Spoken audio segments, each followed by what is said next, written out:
خدا ہمیں بچانے کے لیے خود آ رہا ہے۔ آج کی پہلی تلاوت اشعیاء نبی کا صحیفہ، اس کا 35 باب 1 سے 6 اور پھر 10 آیت۔ بیابان اور ویرانہ خوشی کریں، دشت شادمان ہوں اور پھولیں۔ وہ نرگس کی طرح کھلے گا اور پھولے گا اور گیت گاتے ہوئے بڑی خوشی کریں گے۔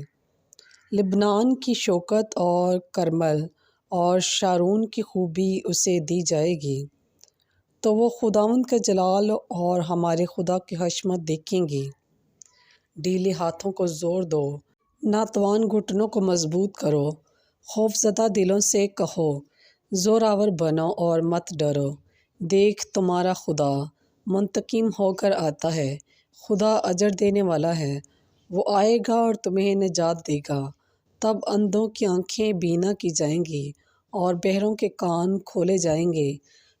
تب لنگڑا آدمی ہرن کی طرح کودے گا اور گونگے کی زبان گیت گائے گی، کیونکہ پانی بیابان میں اور دریا جنگل میں پھوٹ نکلیں گے۔ اور جن کا خداوند نے فدیہ دیا وہ لوٹیں گے اور گیت گاتے ہوئے صہیون کو آئیں گے، اور ابدی فرحت ان کے سروں پر ہوگی۔ وہ سرور اور شادمانی پائیں گے اور غم اور نالہ ان کے پاس سے بھاگ جائیں گے۔ پس پاک کلام کے پڑھے اور سنے جانے پر خداوند کی خاص برکت ہو۔ خداوند کا شکر ہو۔